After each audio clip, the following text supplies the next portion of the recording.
अस्सलामुअलैकुम, welcome back to my channel. कैसे हैं आप सब लोग? उम्मीद करती हूँ आप सब ठीक ठाक होंगे, खैरियत से होंगे। आज मैं आप लोगों से डिस्कस करूँगी कि पीरियड्स में जो पेन होता है वो नॉर्मल है या नहीं, और अगर बहुत ज़्यादा पेन हो रहा है तो इसका इलाज क्या है। तो इस वीडियो को एंड तक देखिएगा, और अगर वीडियो पसंद आए तो मेरे चैनल को सब्सक्राइब, लाइक और शेयर कर दीजिएगा अपने फ्रेंड्स और फैमिली के साथ भी।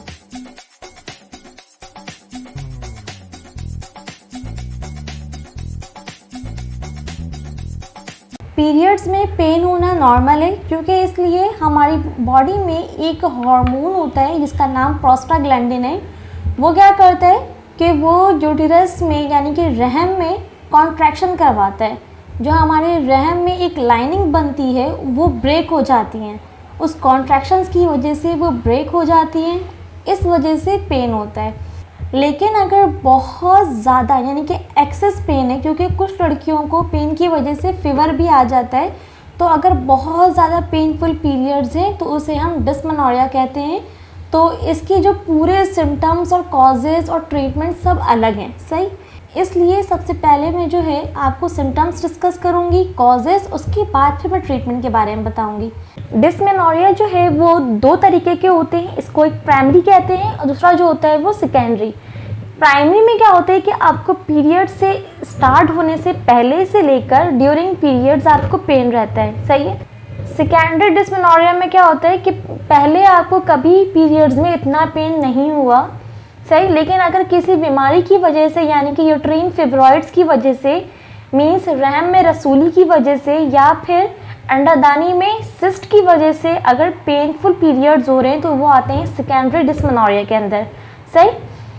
इसके अलावा जो है पेनफुल पीरियड्स होने की मेन वजह जो है वो जेनेटिक्स भी है, और दूसरा ये है कि अगर आप स्मोकिंग करती हैं तो इससे भी पेनफुल पीरियड्स होते हैं, क्योंकि ऑक्सीजन की कमी की वजह से भी पीरियड्स बहुत पेनफुल होते हैं।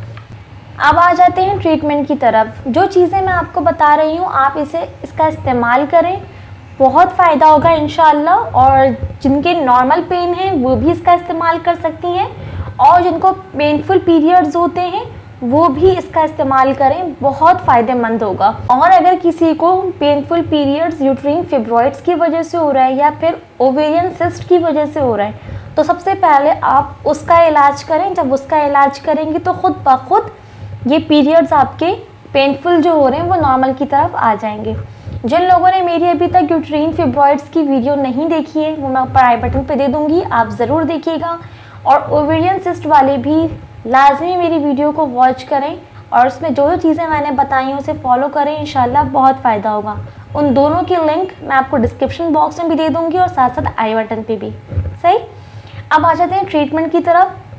सबसे पहले आपने क्या करना है कि आपने हीटिंग पैड लेना है और उसे आप एब्डोमिनल में अच्छी तरीके से प्रेस करना है। जिन लोगों के पास जो है वो हीटिंग पैड्स अवेलेबल नहीं है तो कोई मसला नहीं, आप घर में उसे पानी को बॉईल करें अच्छी तरीके से, और उसके बाद उसे आपने एक बॉटल में डाल लेना है। उसके ऊपर आप कोई हैवी कपड़ा लपेट लें या फिर तौलिया लपेट लें, ताकि जो है आपकी स्किन जो है इससे जले नहीं, और उसके बाद उसे आप अपने एब्डोमिनल में प्रेस करें।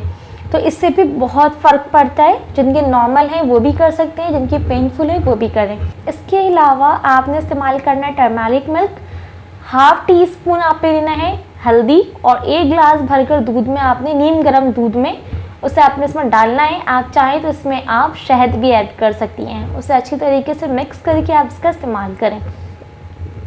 इसके अलावा आपने इस्तेमाल करना है फ्लैक्स सीड। जिन लोगों को पेनफुल पीरियड्स होते हैं वो इसका इस्तेमाल ज़्यादा से ज़्यादा करें। जिनको नॉर्मल होता है वो भी इसका इस्तेमाल करेंगी, लेकिन सिर्फ ड्यूरिंग पीरियड्स। लेकिन जिन लोगों को पेनफुल पीरियड्स होते हैं वो इसका इस्तेमाल पूरे मंथ करेंगी, सही।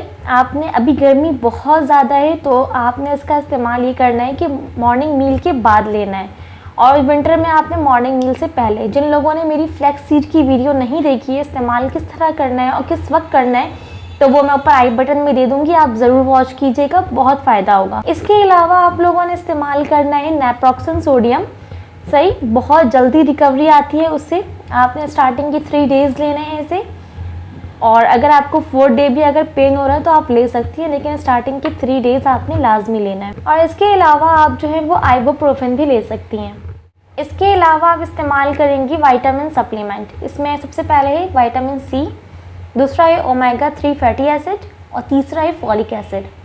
आप एट अ टाइम 2 सप्लीमेंट आराम से यूज़ कर सकती हैं, तो आप इसका इस्तेमाल ज़्यादा से ज़्यादा करें तो ये भी बहुत फ़ायदेमंद है। और जो लोग स्मोकिंग करती हैं वो लाजमी है कि आपने इसे अवॉइड करना है, क्योंकि अगर आप ये अवॉइड नहीं करेंगी तो चाहे आप जो भी मेडिसिन इस्तेमाल कर लें, जो भी रेमेडीज़ आप इस्तेमाल कर लें, आपको कोई फ़ायदा नहीं होगा। सही, अगर इसमें कोई भी ऐसी बात जो आपको नहीं समझ में आई हो तो आप मुझसे कमेंट के ज़रिए भी पूछ सकती हैं, और इंस्टाग्राम पे भी मुझे आप फॉलो कर सकती हैं। वहाँ पर भी आप मुझे चाहे रिपोर्ट्स अगर दिखाना हो तो वो वहाँ पर आप दिखा सकती हैं, और अगर आप चाहें तो मुझसे कोई क्वेश्चंस आपको करना हो किसी भी हवाले से तो मुझसे वहाँ पर आप कांटेक्ट कर सकती हैं। अपना ख्याल रखिएगा, मुझे दुआओं में याद रखिएगा। मिलूंगी आपसे फिर नेक्स्ट वीडियो में इंशाअल्लाह ताला अज़ीम। अल्लाह हाफ़िज़।